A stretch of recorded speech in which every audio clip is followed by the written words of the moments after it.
Alors bonjour à tous, moi c'est Anas Kazib, on est en direct de la manifestation la parisienne du 17 septembre.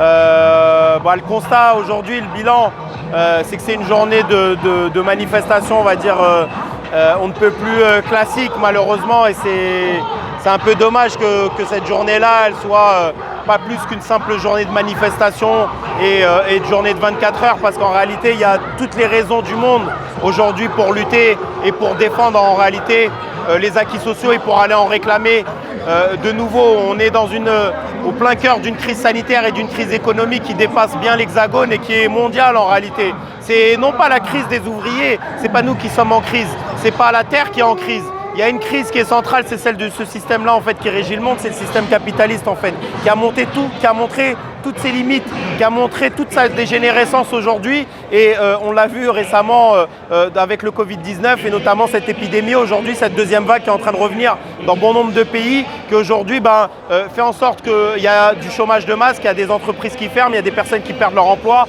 On voit qu'il y a eu l'annonce de la fermeture de l'usine à Béthune de Bridgestone, plus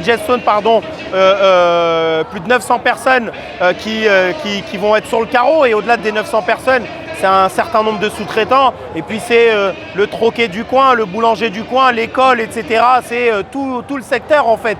On voit notamment lorsqu'on ferme Ford Blanquefort à côté de Bordeaux, derrière c'est pas que Ford qui part, c'est aussi des dizaines voire des centaines d'autres emplois qui partent aussi avec ces grosses usines. Donc c'est tout ça en fait qu'il va falloir dénoncer dans la période, non pas uniquement se contenter d'une journée de 24 heures, on va dire un peu de manière propagandiste de réclamer les 32 heures ou la hausse du SMIC. Bien entendu, on est tous pour la hausse du SMIC et le partage du temps de travail, mais on est tous convaincus aussi d'une chose, c'est que c'est pas avec une journée de manifestation et une journée de grève de 24 heures et avec aussi peu de faiblesse qu'on va réussir à obtenir les 32 heures, alors que pendant 60 jours, il a fallu lutter pour le retrait de la réforme des retraites qui n'était même pas encore mise en place. Donc c'est dire à quel point nos tâches dans la prochaine période elles vont être importante, c'est celle de regrouper l'ensemble des secteurs, l'ensemble des militants, l'ensemble du mouvement ouvrier en fait et de la jeunesse, et notamment des secteurs comme les Gilets jaunes, des secteurs comme les quartiers populaires, pour lutter en réalité non pas uniquement sur une revendication économique ou autre,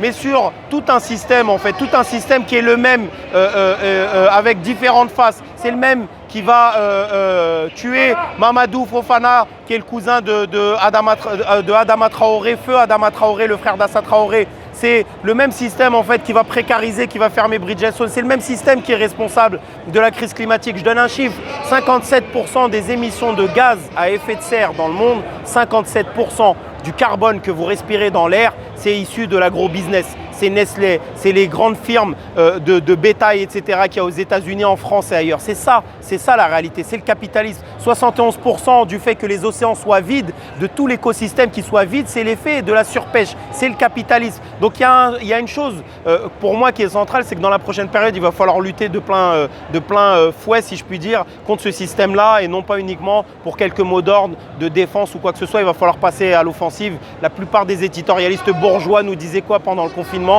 Ils nous disaient que c'est dans cette période-là du confinement, pendant cette période de la crise sanitaire, qu'on a vu à quel point ce sont ceux qui ont les travails les plus pénibles, qui sont les plus précaires, qui en réalité sont les plus utiles pour l'humanité. Et au final, c'est quoi le résultat ? C'est 1400 suppressions d'emplois à Auchan, c'est la fermeture de Bridgestone. C'est à un moment donné, c'est plus possible. Donc on nous a dit qu'on était des héros il y a 3 mois, et maintenant on veut supprimer notre emploi. Par contre, ceux qui étaient en train de faire du running et qui sont partis sauver dans leur maison de campagne et qui ont passé un confinement peinard pendant 4 mois, eux, derrière, ils continuent à récupérer des bénéfices, du profit, etc. C'est les grands patrons, c'est les cadres supérieurs dans les banques, à la défense et autres. Et quelles sont un peu les perspectives que tu vois pour le monde du travail? Parce qu'on voit qu'il y a des débuts de coordination, que ce soit dans l'aéronautique ou dans les transports. Vous appelez une première journée pour commencer à discuter, réunir, s'organiser. Comment tu vois un petit peu les suites pour le monde du travail? Nous, pour le monde du travail, enfin déjà, on avait constitué ce qu'on appelait une coordination RATP-SNCF au moment de la grève, en fait, et notamment non pas dès le démarrage de la grève, mais dans un moment charnière, c'était celui de la fameuse trêve des confiseurs, en fait, qui était réclamée par le gouvernement et accompagnée de manière directe ou indirecte par les directions syndicales. Et à ce moment-là, en fait, on a décidé de construire une direction alternative, en fait, au mouvement ouvrier, pour dire, nous, on ne va pas demander aux gens de de partir en vacances ou de faire une trêve. On est sur le piquet, on continuera à être sur le piquet. On disait ce mot-là, il n'y a pas de retrait, il n'y aura pas de trêve. Et à ce moment-là, on a fait cette coordination qui a montré tout son rôle. Essayer de reprendre un peu les mêmes principes. Le 3 octobre prochain, on appelle l'ensemble des camarades des transports publics, que ce soit Keolis, Transdev, la SNCF, RATP, etc. Toutes les personnes qui ont affaire de près ou de loin au transport public. Il y a une réunion le 3 octobre à 14h à l'échangeur à Porte de Bagnolet où pour ceux qui s'inquiètent sur les distances physiques et autres, qu'ils le sachent, ça va se faire dans les règles sanitaires et autres. Mais on a besoin, peu importe les règles sanitaires, peu importe le Covid ou quoi que ce soit, on a besoin de s'organiser parce que pendant que nous on ne s'organise pas, pendant que nous on ne discute pas, pendant qu'on n'est pas en train de préparer l'offensive, le patronat lui il avance, d'accord ? Bridgestone, il n'a pas dit « Ah, ça se fait pas, c'est le Covid, je vais pas licencier ». Auchan n'a pas dit « Ça se fait pas, c'est le Covid, c'est pas maintenant le moment où il faut licencier ». Ils en ont rien à faire. Ils en avaient rien à faire avant le Covid. Il y a eu plus de 90 000 suppressions d'emplois dans le secteur de la métallurgie avant le Covid. Et aujourd'hui, ils se servent de la crise sanitaire pour que ça soit un prétexte. Et nous, on encourage notamment ces camarades-là de l'aéronautique qui sont en train de se coordonner, qui sont en train de se réunir et que toutes les personnes de l'aéronautique le sachent. Il est primordial en fait de faire front et de s'unir aujourd'hui parce que les patrons, que ce soit Airbus, Air France et autres, ils vont essayer de dégommer le secteur. Ils vont essayer de dégommer le secteur en fait et de faire en sorte que leurs profits ils soient intacts. Et nous on leur dit une chose, chiche, ouvrez les livres de compte aux ouvriers, aux ouvrières. Ouvrez ces livres de compte pour que les personnes que vous essayez de menacer de plans sociaux, de licenciement, qui puissent regarder les chiffres et qui regardent réellement en fait si vraiment la clé elle doit être mise sous la porte ou en fait si c'est simplement pour essayer d'aller faire du bénéfice sur du dumping social en essayant de profiter de main d'œuvre moins chère dans d'autres pays. Parce que c'est ça la réalité. On se rappelle notamment des camarades de Goodyear.